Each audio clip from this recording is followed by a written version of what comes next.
Hi, I'm Raina Gilead, and this is episode 20 of the Luster Leadership Series. This series explores AEC industry trends with an emphasis on transportation and diversity, equity, and inclusion, while highlighting the voices of leaders with a special spotlight on women in the industry. Today, I have the honor to interview Dr. Nicole Hirsch, who is also my longest childhood friend. And I'm very excited to have Nicole here. Nicole is a San Francisco native who now calls Oakland home. She is a skilled facilitator, educator, organizational, culture and strategy consultant, and research scholar focusing on equity, belonging, social change, and organizations. Nicole brings expertise in social justice, anti-racism organizations, and culture to evaluate organizational practices and collaboratively develop meaningful and reading challenge anti-notable solutions. I'll get back to that. She's going to tell me what that word is later. She has consulted for and collaborated with Fortune 100 companies, startups, foundations, government agencies, colleges and universities, and nonprofits in the US and in France. Nicole has run her own consulting companies since 2019. Some project highlights include directing the research strategy for a multi-state study of governing power focused on ballot initiatives as tools for civic engagement, facilitating the first year of the Equity Forward Anchor Network's consortium of colleagues and universities as they sought to coalesce around a strategy to address the racial wealth gap in Silicon Valley. Also, authoring the Transportation Equity Playbook for Luster National in support of the U.S. Department of Transportation's 2022 to 2026 strategic plan, and designing and executing tailored trainings to support belonging and equity in government spaces, including the U.S. Department of Education's Office for Civil Rights in San Francisco. All employees of the city of Sunnyvale, with colleagues at Seed Collaborative and Ava Community Energy, formerly East Bay Community Energy. Nicole's work has been published in academic and mainstream outlets, including Medium, the Du Bois Review, the edition volume, Affirmative Action and Racial Equity, Considering the Fisher Case to Forge the Path Ahead, Reviews and Critical Commentary, Critcom, and the immigration blog of USC's Equity Research Institutes, formerly the Center of the Study of Immigrant Integration. Her research has been funded by Harvard University, the French Embassy of the United States, is it Melon. Mellon Foundation, and the Robert Wood Johnson Foundation. Prior to her consulting career, Nicole has a career as an educator. She taught sociology at the University of Southern California, the University of San Francisco, and Harvard University. Nicole was also an elementary and middle school teacher in New York City, where she taught French, dance, and visual arts. Nicole holds a PhD and master's in sociology from Harvard University and a BA in sociology and African American studies from Columbia University. She has been a visiting scholar at UC Berkeley and the National Institute for Demographic Research in Paris, France. Oui, oui. She held a postdoctoral fellowship at USC and a predoctoral fellowship at USF. She is also a founding member of the Black Equity Consortium, a collective of Black practitioners focused on equity, diversity, and belonging. Nicole is a mother, daughter, sister, best friend to Raina, and a wife. She's a board member of Camp Winter Rainbow, a circus and performing arts residential summer camp in Northern California. She enjoys the arts, travel, and spending time with her family and community. Hi, Nicole. Raina. Oh my gosh, that was so long. That was so long. No, it's not. But also, it is so long because you have done so many things. So we're here for that. You know what I mean? That's what it's about. I've done a lot of different things. You've done a lot of different, that's what the bio should say. I've done a lot of different things. I do different stuff. Lots of stuff. I'm so glad that you're here. Thank you so much for agreeing to do this series with us. You are also one of the Lester family members, and so it's great to have you to do this today. Thank you for having me. I'm excited to chat with you. Yes, so we're gonna jump into it. So I have a couple of questions I want to ask you. I'm going to start with the first one because that's where we start. So I would love to know, based on your extensive, incredible experience, what path brought you to your work as a consultant in organizational culture? Like, how did you get started with this? How did you know this was a path you wanted to participate or go on? I think the path kind of found me. It was a bit of a meandering road to get to this particular career. So I got my PhD in sociology, as you read from my long, long bio. Um, and I was pretty certain that I was going to go into academia. Mm, My plan from the beginning had been to become a sociology professor. And that's really the path that I thought I was going to take. I had a postdoc at USC. I actually applied to professor jobs and was offered two tenure track jobs. And neither of the jobs just felt quite right. And I listened to my gut and decided I don't think this is the path for me, at least not right now. And so I turned down two jobs, not really knowing what I was going to do, but I did know that I was really good at teaching and I enjoyed that. I had developed my skill set around research and had this now, new expertise around organizations, culture, social change. And so I had hoped to figure out what I would do with those kind of intersections of like knowledge and expertise and experience. And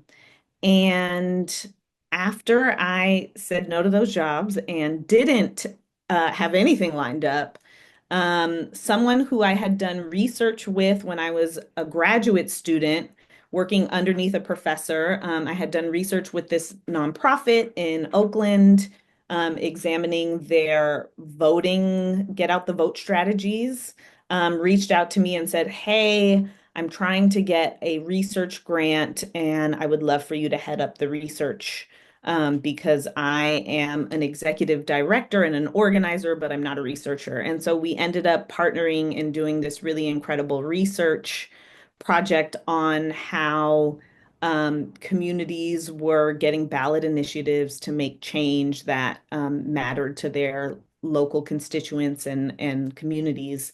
And so I started off on this path, kind of really doing research consulting.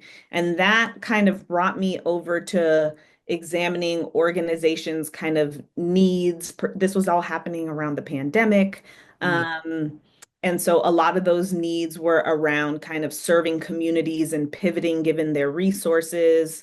And so that led me to be able to kind of do the work of digging into organizations to help them identify kind of what are your strengths, where are your areas for growth. And in that time, I also started doing some facilitating and training because I had the background and the knowledge. So it kind of came together.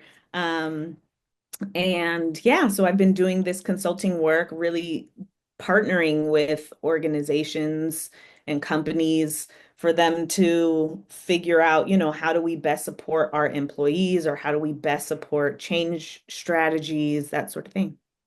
amazing. Amazing. I think that one of the things that's really cool that sometimes people don't talk about is the power of saying no to amazing opportunities that come your way that are not for you, that are not for you in that moment, you know? So hearing you talk about having, I can't imagine like getting out of all of the schooling that you did, because it's a million years of school. And then, knowing, okay, I don't know exactly, but I know it's not this. And that is such an important thing. And you also mentioned listening to your gut, um huge. And I also, I'm a little biased, I always feel like that's very huge for women, like to listen to your gut. So yeah, that's, yeah, the power of saying no in order to pursue what's really meant for you, important. Totally. And Yeah. our gut is oftentimes telling us information that we're not always cognitively aware of, but that we perceived and received in other ways. And so listening to that information is crucial. Yeah, it is. It is. So, okay, what are some of the trends that you see in organizations or companies across industries that you've been working with? Like, are there similarities? Like, what's been your experience? So, first, maybe I'll just say, like, I've worked across, as you mentioned, a lot of different industries. Obviously, working with Luster, I've worked on a couple transportation projects. I have worked in the energy sector on several projects. I've worked with high schools, higher ed, nonprofit startups. And really, my work is focused often, not always, but often on organizational culture and the strategies to improve organizational culture.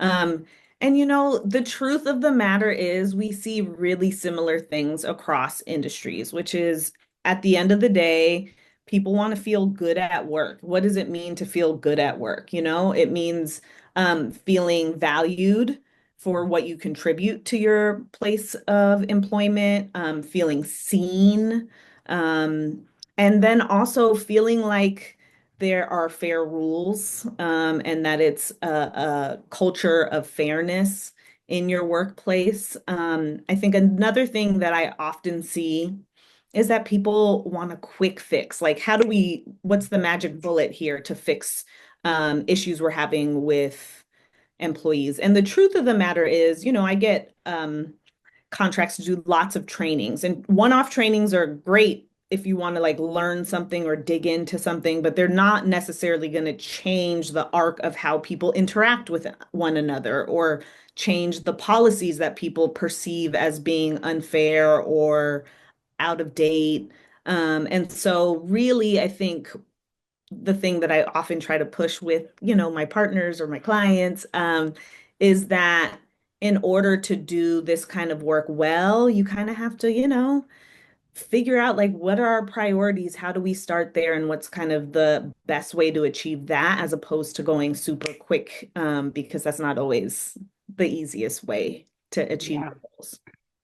that's that's very true. It makes me think of something not exactly related, but it's like, you can go and do like a massive like 1 day excavation cleanse of your body. You know what I mean? Like just everything's going out. I'm taking this drink and or you can live a healthy lifestyle, and implement things to really change what you're taking in, whatever.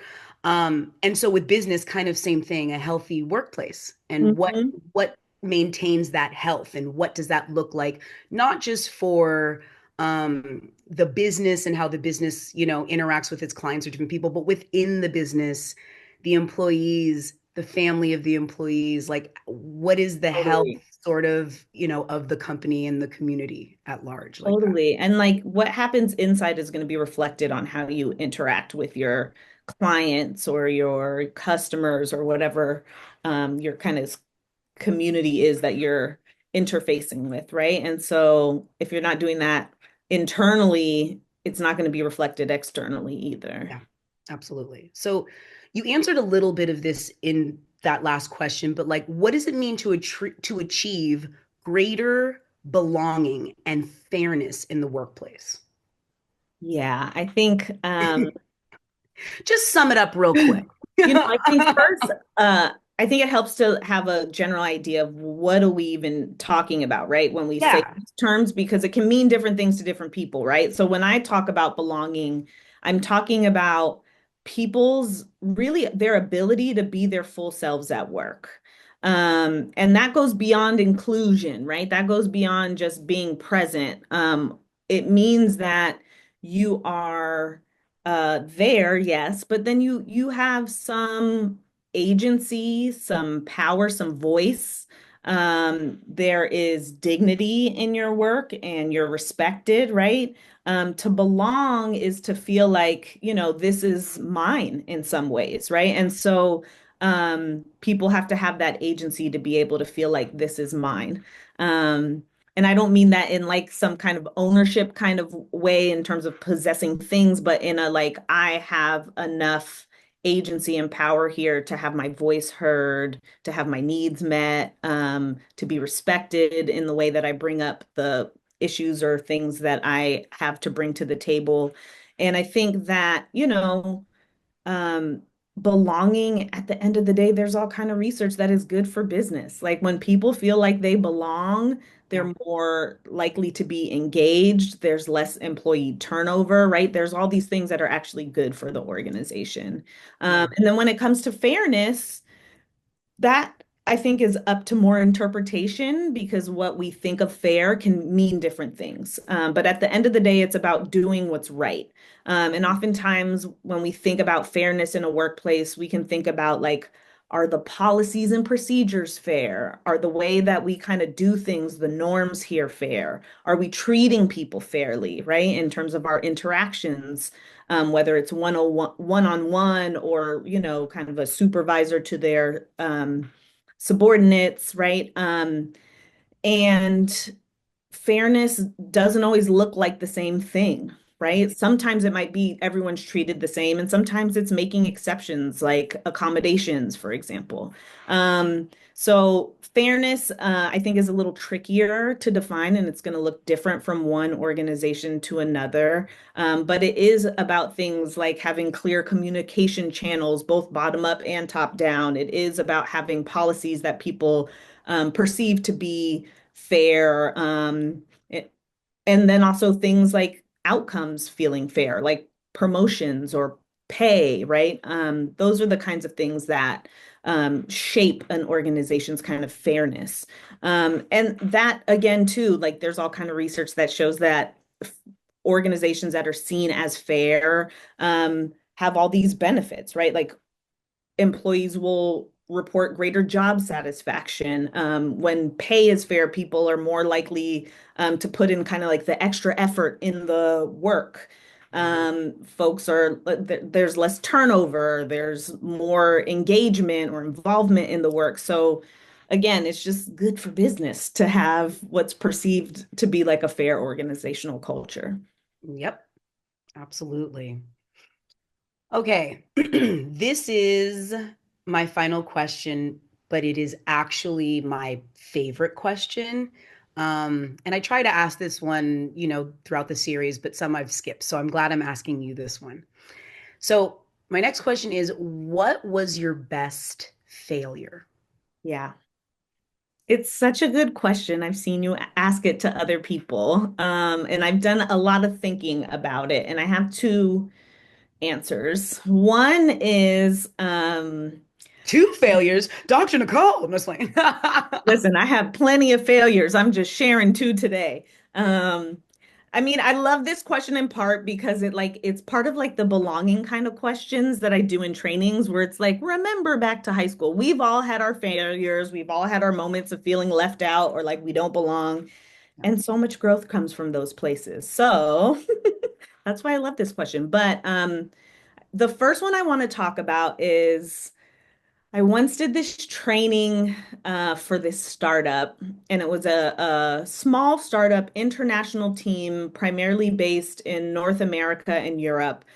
And I was doing a training. I can't even remember the exact topic anymore, but I think it was about some, kind of comparative cultures of belonging and diversity across Europe and the US. Um, and I had agreed to do this pretty intensive training in a short amount of time. That was my first mistake. And so I did, and it was virtual with people at all different times of the day, from early morning to late evening. So, we're present in different kinds of ways. But I got through the training and it was just really flat. It was really flat. I tried to pack in too much information into too short a time. There wasn't enough engagement with the audience. And the CEO of the startup kind of ripped me a new one at the end of the training and was pretty disrespectful in how I perceived his response to the training, which was essentially like the things that you're saying we should do aren't doable. Um, like this is a tech startup, you don't get our culture sort of thing. But for me, like I'm open to feedback. I'm here for that. That's how we grow. But it was kind of the delivery and the context, right? You do that like, let's meet later. But he did it in front of everybody at the end of the training. And it was like, I just felt terrible about how I didn't meet the expectations of the client. But I also was like, but also I don't deserve to be treated this way.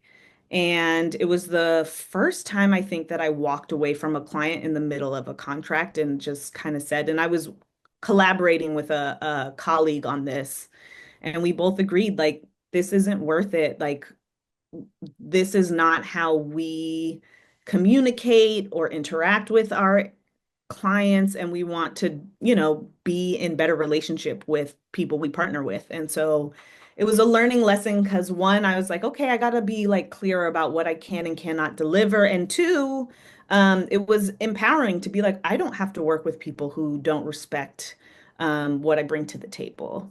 So that's one. And the second one is kind of like a flip, but I feel like it's important to recognize, especially as folks who are underrepresented in industries, that sometimes the failure is not you, but the institutions that you work for. And one time I was teaching a class of undergrads at USF, the University of San Francisco. I had a small class, it was all young women.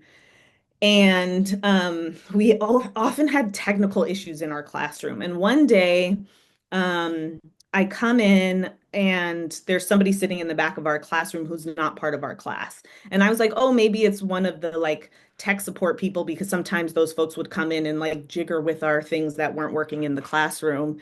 And so I asked him, can I help you? And it turned out he was a student. And he was like, oh, no, I'm just having my lunch. And I don't think he recognized that I was the professor in the room. And I, said to him, well, can you eat your lunch somewhere else? And he was like, well, can I just stay here? Uh, like, why should I move type of thing. And I had to say, no, I'm a professor. We're about to have class and you need to eat somewhere else. And I think that was just an example of the expectations people have in institutions. I was uh, like 15 years younger than I am now at this point when that happened, or maybe 10 years younger. Yeah, 10 years younger. And, he didn't expect a young woman of color to be at the front of the room. He thought people were just hanging out in this classroom. And so that feels like an example of like a failure of the system, right? To have students have expectations that someone like me might be the authority in the room and have the power to ask you to leave. So. I love it. He was so perplexed. I love it. But so and then going back to the first story that you told, I think that it is really important to remember that you don't have to work for people, places, things that do not value you, do not serve you. Take the learning lessons, love that, okay, but also this is not how I want to be treated, even when I've failed. Like I don't deserve that. And And again, certainly that's a privilege, right? Like some yes, people don't have the opportunity to walk away from work. And I did in that case. But yeah, I agree completely. yeah. Well, I've enjoyed my work day today because it's been with you. And this has been wonderful. Like I've been looking forward to this. We're doing this, we've done it, and I'm just so glad that you could be a part of it. So, Me too. Thank you so much. literally the first human I ever knew besides my parents. Like this is the human. Yeah, my very oldest friend. That's right. Thank you so much. Thanks, Nicole, for being here. Dr. Nicole, thank you for being here. My pleasure.